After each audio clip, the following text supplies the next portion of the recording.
সীমানায় আগামী এক সপ্তাহের ভিতরে যত মাদক চোরা চালানি আছে, ব্যবসায়ী আছে, সকলকে ধরতে হবে। মদখোর যারা আছে চিহ্নিত করতে হবে। আমি এক সপ্তাহ সময় আপনাকে দিলাম। আমার বিয়ানীবাজার, আমার এই থানার সীমানায় কোনো মদের বোতল দেখতে চাই না। মদ যদি আমার ছেলে খায়, এমপির ছেলেকে অ্যারেস্ট করতে হবে, কাউকে ছাড় দেওয়া যাবে না। মাদক মুক্ত করতে এক সপ্তাহ বেশি লাগবে না বলে বানাইছে নিয়ন্ত্রণ। মানেটা কি জানেন? গাড়ি যখন এক সময় গতিতে 80 মাইল গতিতে চালায়, তখন আমরা ড্রাইভারকে বলে, ড্রাইভার সব গাড়ি নিয়ন্ত্রণে চালাও, গাড়ি নিয়ন্ত্রণ করে চালাও। নিয়ন্ত্রণ মানে কি? স্টার্ট বন্ধ করে দাও। নিয়ন্ত্রণ মানে হলো সাইডে চালাও, সব করে চালাও। তো ওরা মাদক নিয়ন্ত্রণ অধিদপ্তর মানে কিছু কিছু খাও। সোনারগাঁও হোটেলে খাও, শেরাটনে খাও, রেডিসনে খাও। আমাদের ঢাকা শহরে 5 স্টার হোটেলগুলোতে মদের দোকান আছে না নাই? জানেননি? জানেননি আপনারা? জানলে বলেন আছে না নাই? মদের বার আছে, সেখানে নর্তকীরা আছে। আমাদের নেতারা অনেকে চায়, সবাই জানা অনেকে চায়, তাদের ছেলেরা খায়। ওখানে খাইলে কেউ ধরে না, অনুমতি আছে, সেখানে মেয়ে নিয়ে আড্ডা দেয়। তারা মদের বিরুদ্ধে নির্মূল আইন করবে না, ওদেরকে দিয়ে হবে না। দেশের টাকা চুরি করে বিদেশ পাচার করে তারা কানাডায় বেগম পাড়া বানিয়েছে, আমেরিকায় বাড়ি বানিয়েছে, হাজার হাজার কোটি টাকা লোপাট করেছে। ওদের থেকে দেশ বাঁচাতে হলে ওদেরকে সরাইয়া দিয়া তাদের জায়গায় সৎ নেতৃত্ব বসাতেই হবে। এই বিজয় নবীজির জীবনের লক্ষ্য, এটা শুধু রাজনীতি নয়, এটা রাসূল সাল্লাল্লাহু আলাইহি ওয়াসাল্লামের জীবনের লক্ষ্য, এটা ইবাদত। যাওয়া লাগে না, এই মোবাইলের ভিতরে সিনেমা হল আছে না নাই? 5 তারিখে যে গজবটা আসছে এমনি এমনি আসে নাই। এই শাহজালালের বাংলা, শাহজালাল রহমতুল্লাহ আলাইহি দেশে, এই দুর্গাপুর, এই লক্ষ্মীপুর, এই কৃষ্ণপুর, এই শুভপুর, এই ব্রাহ্মণপাড়া, এই ব্রাহ্মণবাড়িয়ার দেশ, সেখানে লাখ লাখ মানুষ ছিল হিন্দু। শত শত গ্রামের নাম ছিল হিন্দুদের নামে। হযরত শাহজালাল আসার পরে এগুলো ইসলামপুর হয়েছে। এমন অসংখ্য গ্রাম আছে যেখানে হিন্দুর নামে গ্রাম, এখন একজন হিন্দু বসবাস করে না। সেই যে আল্লাহ করেছে, কেউ মুসলমান হয়ে গেছে, কেউ দেশ থেকে চলে গেছে টাকা জমি বিক্রি করে, কিন্তু গত 15 বছরে এই দেশটাকে আবার হিন্দুদের পদতলে নেওয়ার চেষ্টা করেছে। শাহজালালের বাংলা হিন্দুত্ববাদী মাথা তুলে দাঁড়াবে, আল্লাহ সহ্য করেন নাই, তাই আগস্ট বিপ্লব হয়েছে। আল্লাহ ওদেরকে একসাথে দেশ ছাড়তে বাধ্য করেছে। বাংলাদেশে চুরি আছে না নাই? হাত কাটছেন কয়দিন? তাহলে সুন্নাহ পুরা জীবনে মানেন না? সুবিধা আছে যেখানে সুন্নাহ মানে। এই হুজুররা শুধুমাত্র ইসলামের কথা, হাত কাটা, মদ খাইলে আসিফের তাকানো, ঢোল লাগায়, শুধু ভয় লাগাই আওয়াজ করে। ও দোস্ত, এটা ইসলামের কথা শুনলে ওদের চান্দি গরম হয়ে যায়, টেনশন করে। আমরা তোমার হাত কাটতে বলি না, শুধু চোরদের হাত কেটে দেবে ইসলাম, সেটাই বলি না। আমরা জাকাত ভিত্তিক অর্থ ব্যবস্থার কথা বলি। ইসলাম যখন বিজয় হবে, আগে ক্ষুধার চাহিদা মেটানো হবে, দারিদ্র বিমোচিত হবে, তারপর চুরি করলে হাত কাটা হবে। আর ধরে কেউ ধরে না, কারণ চুরি।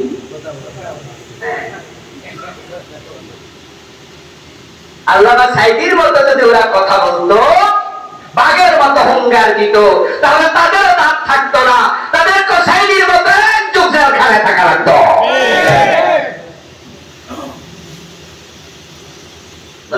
যারা মদপান করে আসিফের লাগানোর কথা বলে না, যারা অন্যায় করছে জালেম, তাদেরকে ক্ষমতা থেকে টেনে নামিয়া এবং হুসাইনের মতো লোকদেরকে বসানোর কথা বলে না। তাই আজকের এই ইয়াজিদরা ওদের উপরে নাখোশ হয় না, তা তো ভাঙবে না। এটা কোনটা?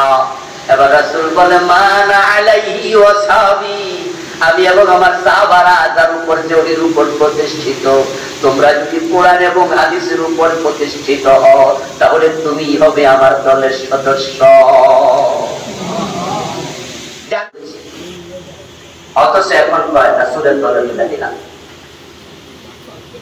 মরা লাশ রাসূলের কি দরকার? আরে মরা লাশ তো বউ বাহানা দেয় না, একা একা রাজি হয় না। মরা লাশ সন্তান পর্যন্ত রাজি হয় না নিতে।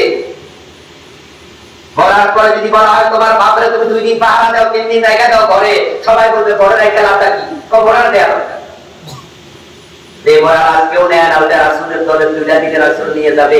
এত মান না, রাসূল কি ঠেকায় বসে নাকি তোমার মতো লোকের জন্য? এরপরে আরো আশ্চর্য খবর কি জানেন?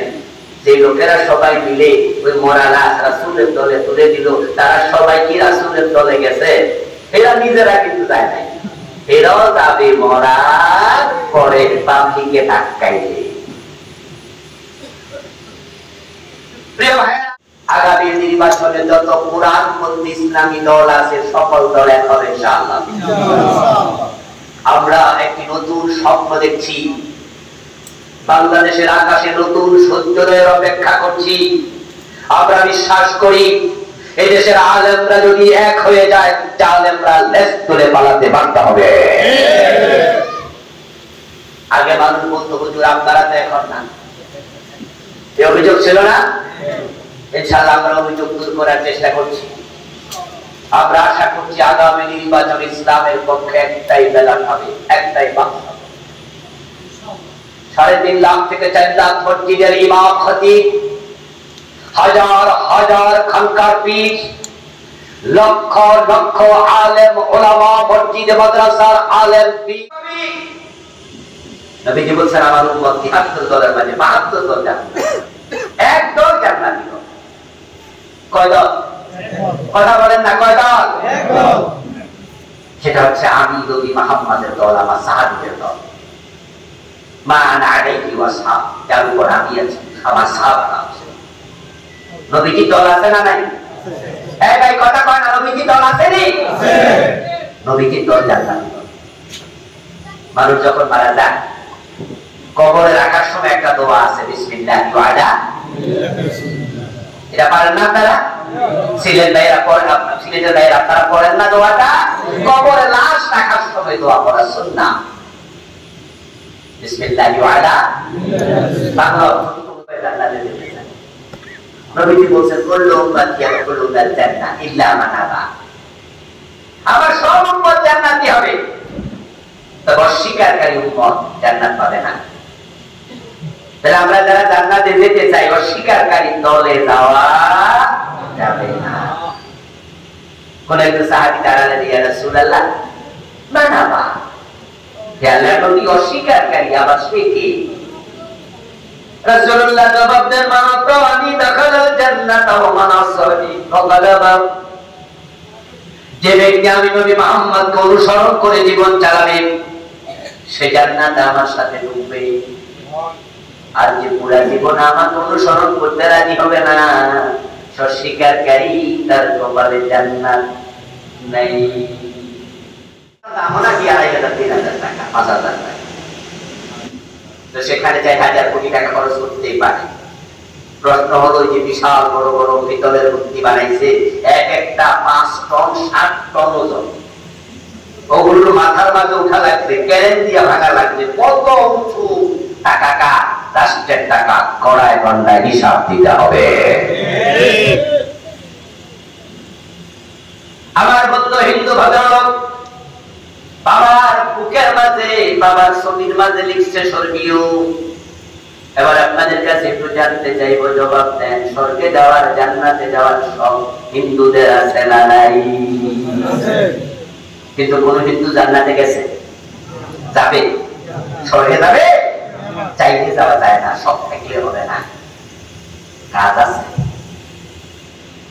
আমরা জান্নাতে যেতে চাই, কিন্তু জান্নাতে যাওয়ার জন্য আল্লাহ তাআলা তো সত্য জুড়ে দিলেন, নবীকে অনুসরণ করা। قال رسول الله صلى الله عليه وسلم كل امتي يدخلون الجنة إلا من أبى قيل من أبى يا رسول الله قال من বানায়না, মূর্তি বানানো হারাম।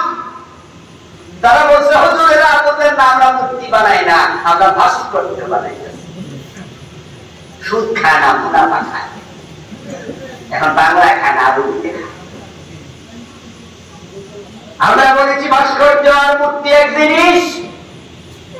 তারা আমাদেরকে মূর্খকে হাইকোর্ট দেখানোর মতো বুঝাইছে, এটা তুমি যা কথা তারা শুনিনি, না শুনে বাড়াবাড়ি করেছে। বঙ্গবন্ধুকে অতি মানব বানানোর চেষ্টা করেছে গত 15টা বছর। জাতির কাদের মাঝে এমন ভাবে সবার করেছে, তার রেজাল্ট ভালো হয় নাই। ওই মূর্তিগুলোকে আগস্টের 5 তারিখে গলায় রশি লাগাইয়া মাটিতে ফেলা হয়েছে।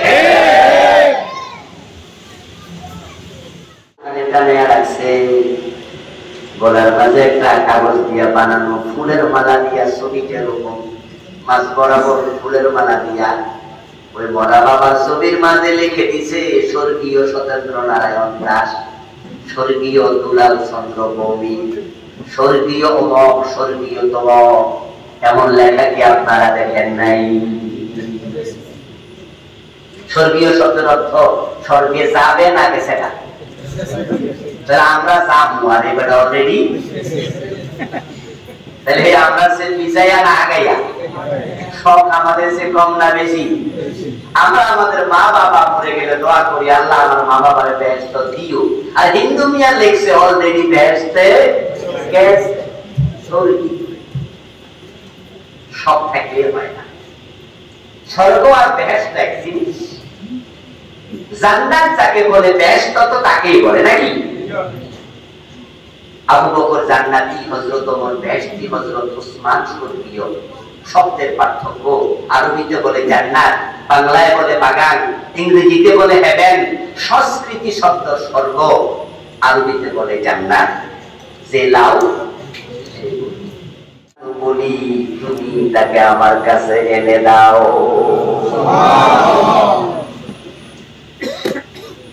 ومن استعاذ من النار 3 مرات قالت النار اللهم اجره من النار।